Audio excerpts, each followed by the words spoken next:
Hey kids, welcome back to 396 Guitars.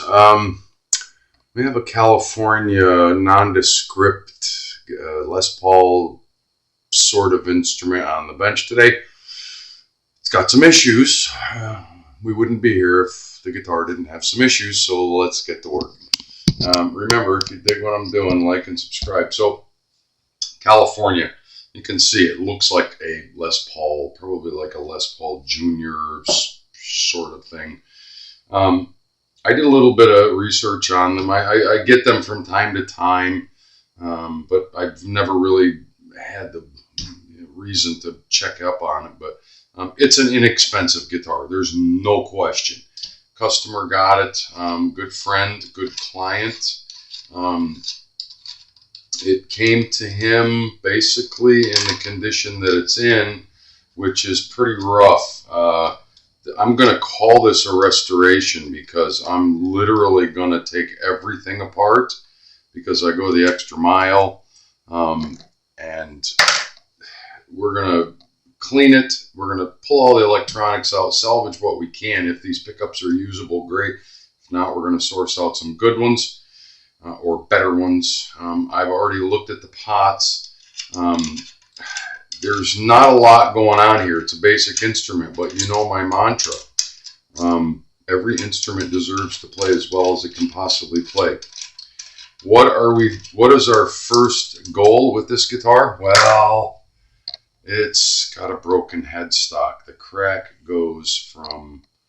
starts here and goes down there, and the fretboard actually separates. Yeah. And on the other side, it's actually a little bit worse. There's a crack that goes all the way up to here, and we're gonna glue it up. Because it goes actually right along the fretboard, and the fretboard is laminated onto the maple neck. The fret popped out because the board is actually split. Now, all of that sounds pretty scary, but it's not. I think we can salvage this guitar and make it play well, because I love a challenge. Now, all that being said, yeah, it's got some really crappy gear in it. California Instrument Company or California Guitars, whatever. I went on their website and checked them out a little bit. By their own admission, they like to build custom guitars to customers' specs to replace an instrument that they lost or the sands of time have absorbed. I don't think this is one of them. I think this is just one of their run-of-the-mill builds. It's got the cheapest, crappiest tuners I've ever seen in my life. They're going to go away. And that's what we're in the process of removing, that stuff. The truss rod cover. Now, I can't get in there and try the truss rod because it's right here on the business part of what we're doing. We have to secure this area up, get it glued, clamped, and put together properly before we can even find out about that. But I'm taking these tuners out because I'm going to have clamps up here, and these tuners are going away anyhow. So, yeah, that's my philosophy. So, stand by while I get these tuners out. I'll be right back.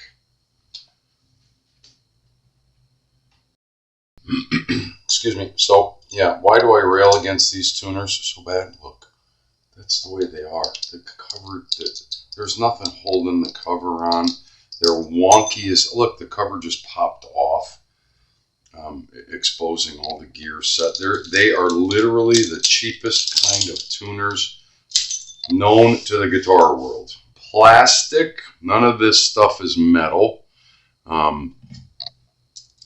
It's all plastic with like a little bit of chroming on it, you know. The cover has got chroming on it. The bushings are plastic. It's just, they're horrible. They're horrible. We can do so much better. And they're not stable at all. Tuning stability is for shit whenever you're using those kind of tuners. So where do they go? Yeah, every one of them goes right in the garbage. I don't save them. I don't use them for anything. I don't even save the bushings, and I usually save everything, even the screws. I know goddamn well if I ever try to put these, reuse these screws or repurpose them and put that, they're gonna snap off. The head will snap off, and then I'll be, doing a fun repair that I don't want to do on a guitar that I'm probably not making any money on. So while I have it upside down, I'm trying not to let this snap off all the way. Really cheap electronics. They're the cheapest of the cheapest.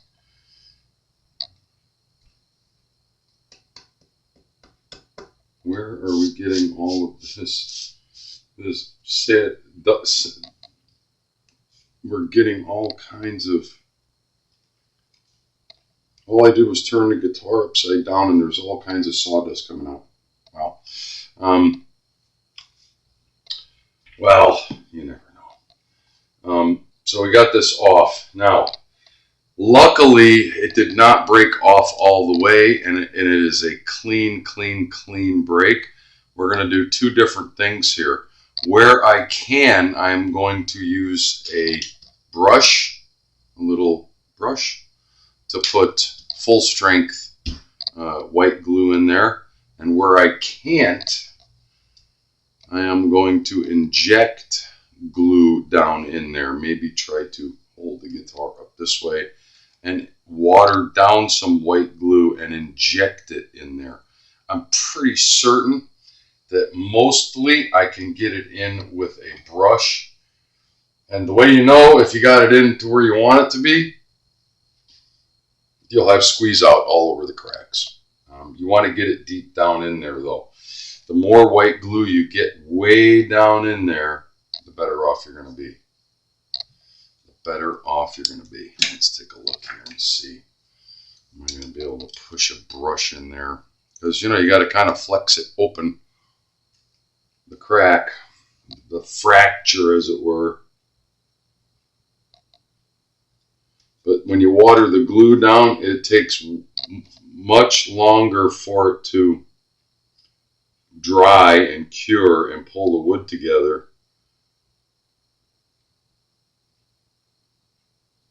Yeah, we should be able to get a lot of glue down in there with the brush. It's holding on right up in this area, right up here. So I think I'm going to, before I water anything, I might still do a little bit of injection just to let it run down in there, but I don't want it to get too much around the,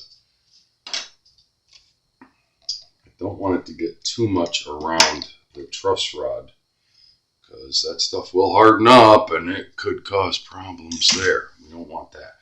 So, all right, let's get to it. So all you need is a paper towel and some glue. And this one, I'm going to use a fair amount, I'm pretty certain. And I'm going to start dabbing it in there. Yeah.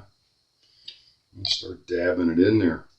I'm going to show you the first little bit to show you that, yeah, there's no science to this. It's just you got to do what you got to do. But be careful. You really don't want to snap it all the way off if you can avoid it. If it's already off, sometimes it makes it a little bit easier.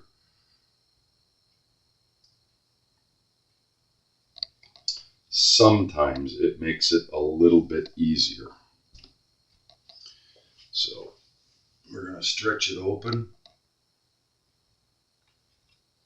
and start painting it on every surface that you can see and get to. And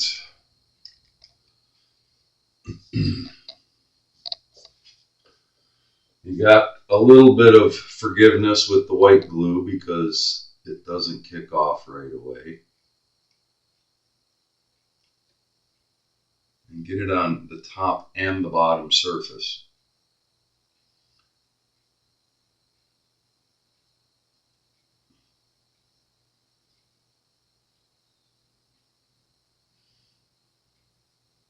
and shove it in there. It's going to squeeze out everywhere. I can promise you that.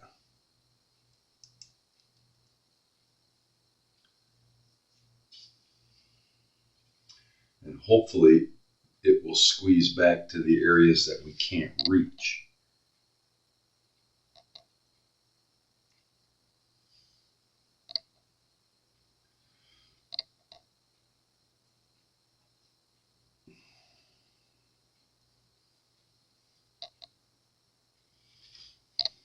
I know you can't see much, but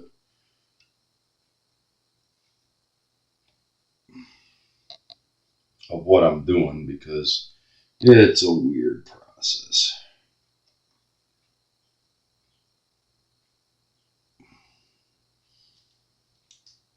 Yeah, we're getting some good coverage. All right, I'm going to flip it over now and see what's going on in the back. And I may have to. This was the one right here. I didn't think I'd be able to get any in there, but I'm going to try with the brush.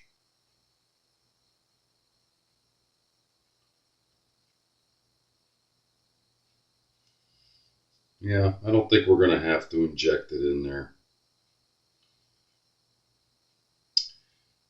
It's going to make a hell of a mess, but this stuff cleans up pretty easily with a wet cloth. Whatever squeeze out comes out, you just hit it with a wet cloth. The key is to get it pushed in there.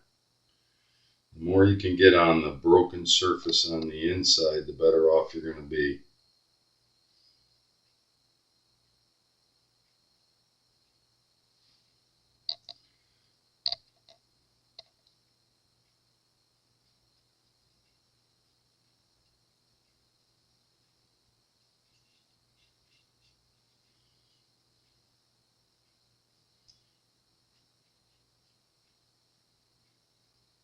Yeah, I'm going to call that good. I got a lot up in there.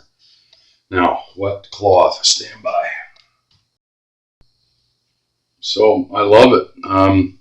We got squeeze out around every bit of the crack and the fracture. The only thing that I'm not crazy about, and I knew this was going to happen, the fracture broke right there where that fret was supposed to be, and the board actually lifted up. So I was able to get a lot of glue in there, but guess what? Now that fret track is completely filled with white glue.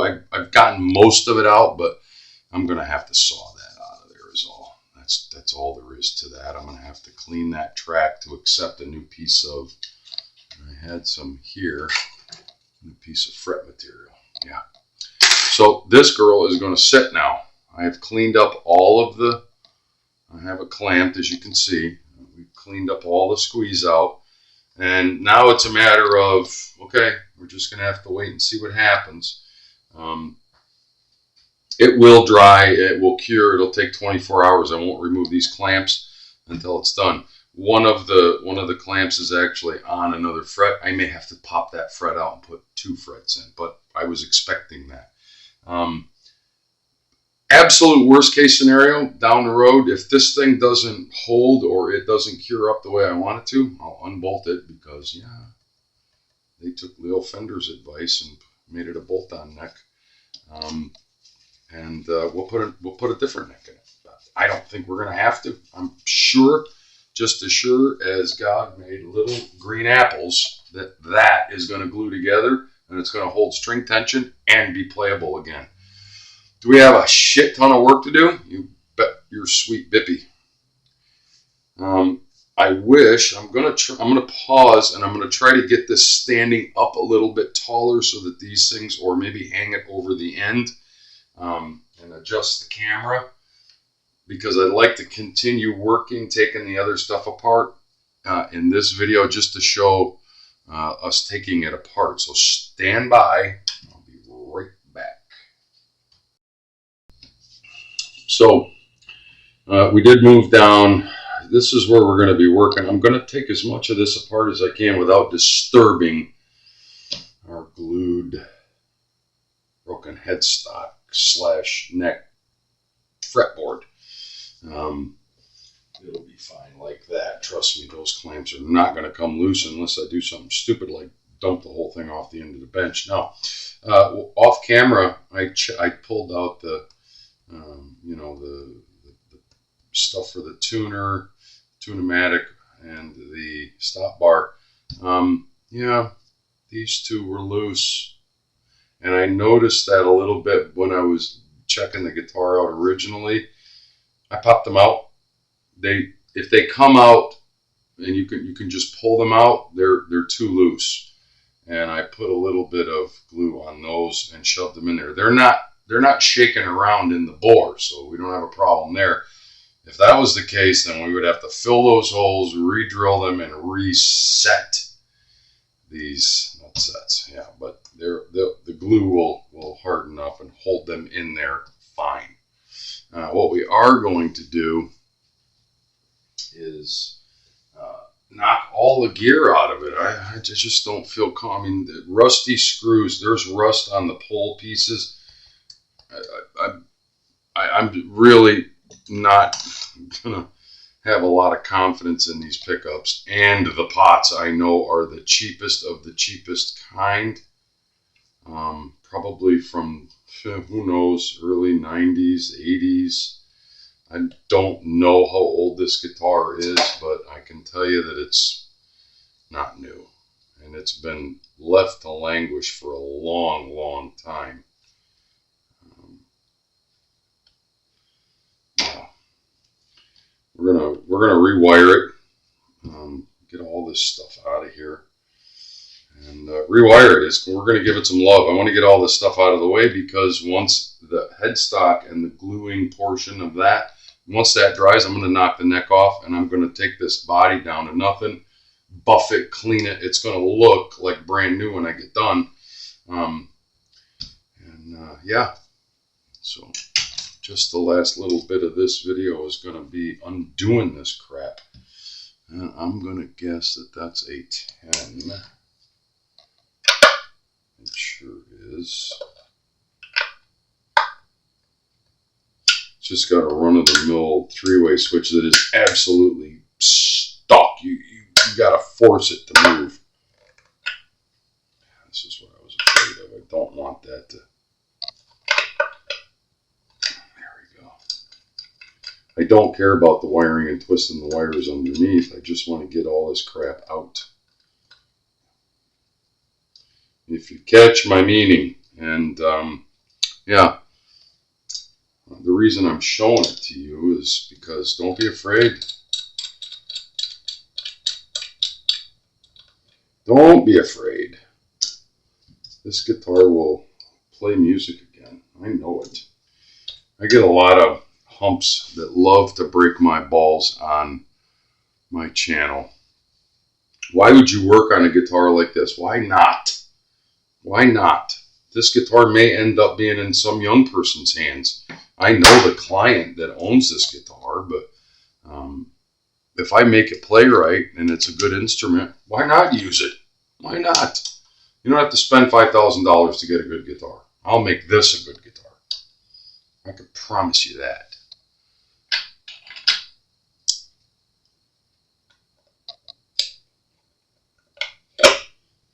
Rusted on there. Absolutely rusted on there. I think this guitar was probably sitting in a garage somewhere. All I know that what the client said to me was, this is the way the guitar came to me. Well, it is now. This is the way the guitar came to me. So, very ever so carefully, we're going to flip it over.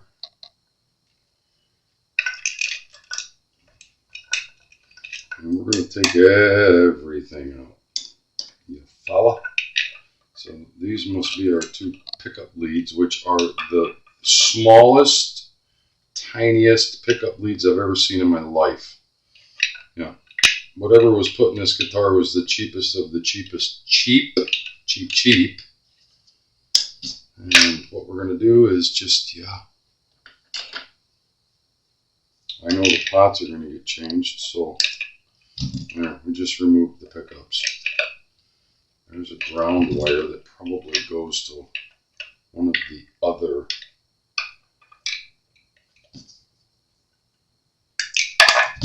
Yep. And while we're at it, we might as well just snip that. What is that? Yeah. Let's just snip that out. I'm going to leave a lot of lead on it, but I know I'm going to end up replacing that too. Right? Very ever so carefully. Be careful, Luch.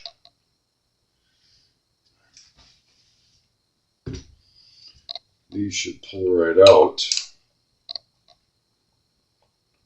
We might be able to use some of this if it cleans up and we can reuse it.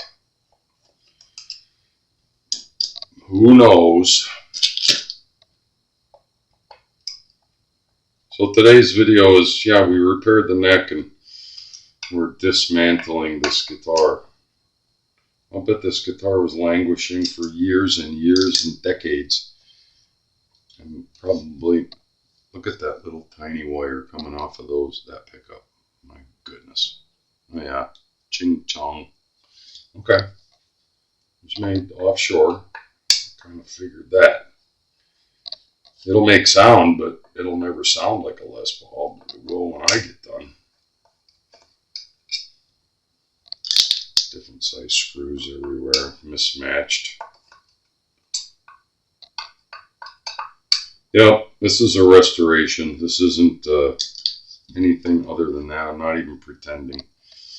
I might as well label them. And neck, because there is nothing on them that says what they are. But I can almost guarantee you these pickups are not going back in this guitar. The rest of it is just a body and a neck, right? The rest of it is just a body and a neck. I don't want to flip it over again. I think we can just take this out right here.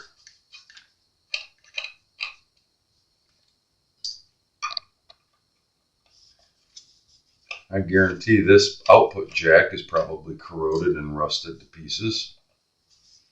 I didn't even bother tap testing it. If I did, I don't remember. Because I knew how far I was going to go. I knew exactly how far I was going to go. And the procedure for this is the same as if you were working on a 59 Les Paul. So, yeah, I mean, a lot more beauty and a lot more craftsmanship into it, of course. I'm not pretending. This one is a cheaply made guitar, but this is an exercise in proving that we can take something that is nothing when we get it and turn it into something when we're done. You follow? So we glued up the problem child up there. We've got some frets to repair. Once that is cured and dried, part 2 will be dismantling it, and I'm going to show you how I clean up this stuff when it's this bad. It's Blackjack with 396 Guitars. Thanks for hanging in there. Thank you so much for all your support. As always, I read your comments. I try to respond to all of them. The trolls, you know where you can go. If you dig what I'm doing, like and subscribe and share by all means. We'll talk soon.